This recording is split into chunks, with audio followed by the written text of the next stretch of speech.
Hey guys, what's going on? Brandon here. Today I'm doing my review of The Wolf of Wall Street. So The Wolf of Wall Street is a 2013 film starring Leonardo DiCaprio, Jonah Hill, Margot Robbie, Matthew McConaughey, John Bernthal, Jon Favreau, amongst others. There's various other actors in here and actresses that are just do fantastic jobs in their roles. So that's the first thing I want to talk about. Is the acting is incredible in this film. From top to bottom, everyone plays their role and plays it perfectly. Whether they're in it for a scene or they're in it for the whole movie, they are incredible. This movie is directed by Martin Scorsese, and he does a masterful job. The great Martin Scorsese does it again with this one. Masterful job of just crafting this narrative.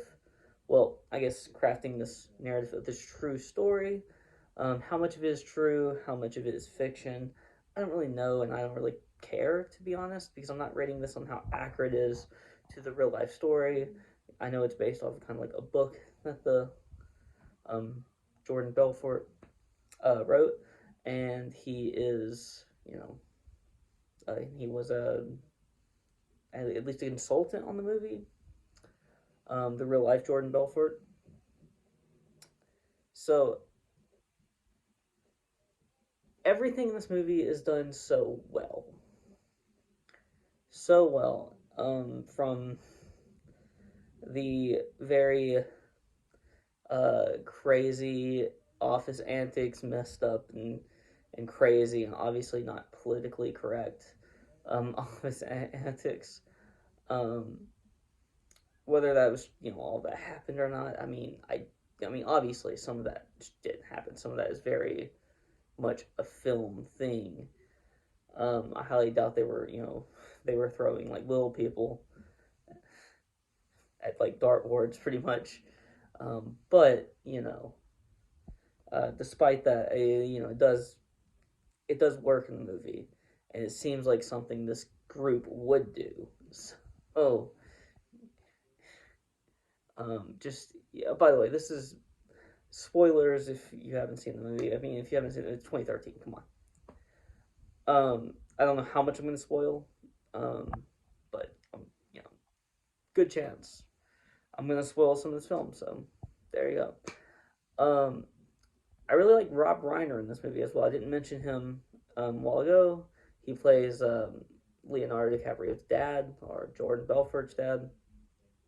He does a fantastic job. Everything in this movie, everything that is in this movie, I think should be in there. I think like everything that they show in this movie, there's no like there's no scene here that I felt like is not needed, which is a welcome sign because it's welcome because most movies I think are a little too long. This movie, not at all. This movie is a long movie. It's like 3 hours long, so it's a really long movie. However, um, it should be that long because of the complexity of the story and everything, and all of the actors and actresses and everyone that's in this movie. You have to have this movie be a long movie, especially considering some of the actors in this movie just aren't in the movie that much. My Matthew McConaughey is barely in this movie, but yet he does a great job. He does a fantastic job. He puts together a performance that honestly, if he's in the entire movie, that performance could win him an Oscar. And he did win an Oscar this year for best actor in a leading film. I know, um, best actor in a leading role. I know, but he's incredible in this film, and so is everyone else. I also think that you know there's a scene that I know it's a crazy scene, the kind of the yacht crash scene um, is just a great scene, and it works really well, even though it's just like a crazy thing that I mean, I guess at least a version of that happened, according to Jordan Belfort's ex-wife. at least a version of that happened in real life, so that's kind of crazy. Um, Maybe it wasn't the exact way it's portrayed in the film. It probably wasn't, but you know, she said she has video of like the rescue of after the boat went down. Insanity, and you know.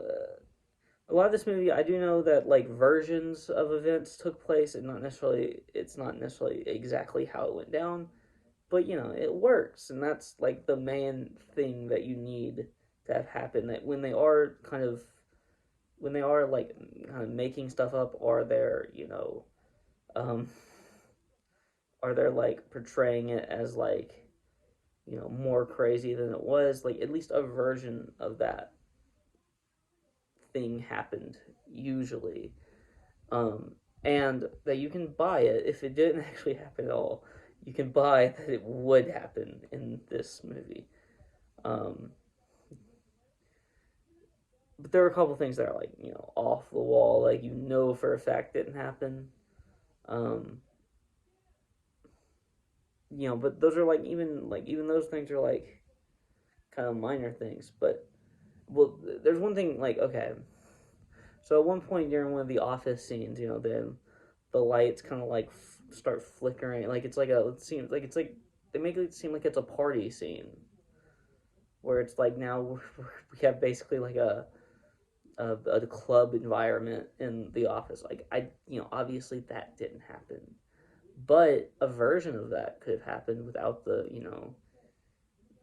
effects on the lights and stuff.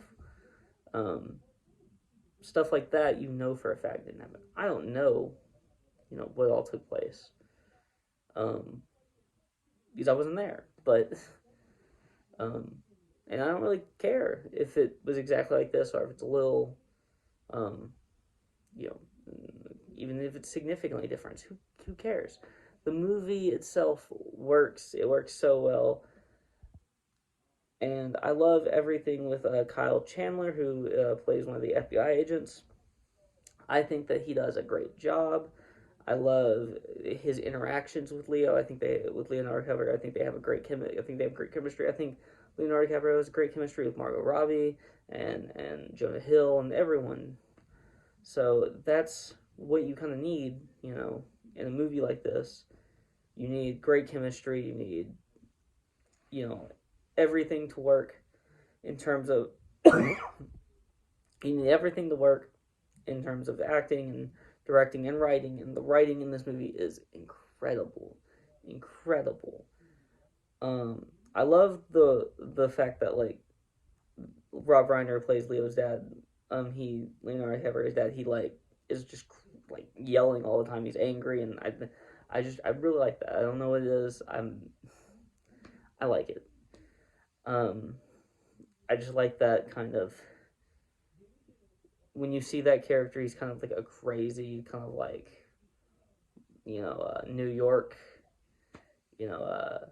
dad, um, and it really works. It really works.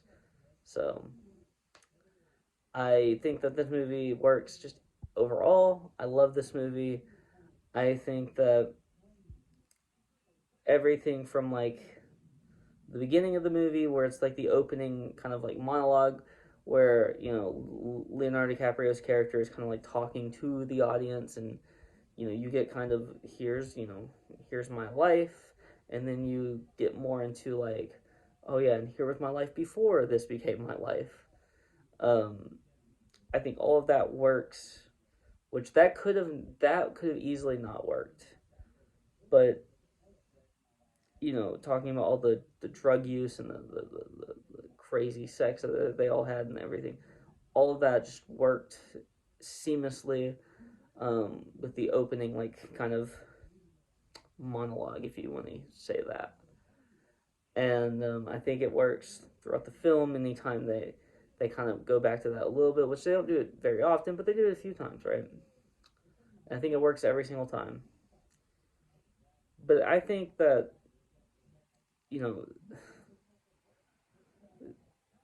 this really shows the acting ability of everyone in this film that has a shot to show what they can do, and that is a good thing for everyone involved, and it's a good thing for us because we get to see great acting performances by great actors, and that is an incredible thing. I've seen this movie probably 6, 7 times now, and it never gets old. Every single time. I mean, I don't watch it all the time because it's 3 hours long. I try to limit that to maybe once a year, if that. Sometimes not even that, because like I said, I think it's only been like 6 or 7 times because it's been out for 11 years. So, but that's only because it's of the length. It's a long movie, but it's not. It doesn't feel like it's 3 hours long. Like the movie feels like it's about 2.5 hours long, which is a testament to how good the film is, really, because it feels so much shorter than it is. And so I'm giving this movie a solid. Well, actually, this is not even just a solid. I think this movie is perfect. I think that this movie is perfect. I think that this movie should have won Best Picture. I think Leonardo DiCaprio should have won Best Actor. I think Jonah Hill or Margot. I think Jonah Hill should have won Best Supporting Actor, which he didn't, because it was Jared Leto that year. I think there's you can make a case for Margot Robbie winning Best Supporting Actress. I don't know if she did that year. I just know that was the year 2013 is the same year Dallas Buyers Club came out, and that was Matthew McConaughey and Jared Leto who won both Best Supporting Actor or Best Actor and Best Supporting Actor that year. In my view, it should have been Leonardo DiCaprio, and it should have been Jonah Hill. But who cares? It's just an Oscar. I don't really care all that much about the Oscars, to be honest. I don't care who wins them. I just care about good movies, great movies, whatever. And now I'm gonna go prepare. I'm seeing 2 movies on Sunday. I'm seeing Madame Web, which I haven't heard good things about, and I'm seeing the Bob Marley One Love, which I'm cautiously optimistic about, even though I haven't heard great things in terms of, at least But I'm gonna go in, with my expectations where they are, and we'll see. I'm excited. I'm not necessarily overly optimistic for that one, but I'm very excited, and I hope I love it. Madame Web, I'm going to go in with super low expectations and see if it can even meet those, because I've heard some really bad things about that one, but oh well. That's really all to say, so if you like this video, please like, comment, and subscribe, and you can follow me on Twitter and link in the description below. Peace out.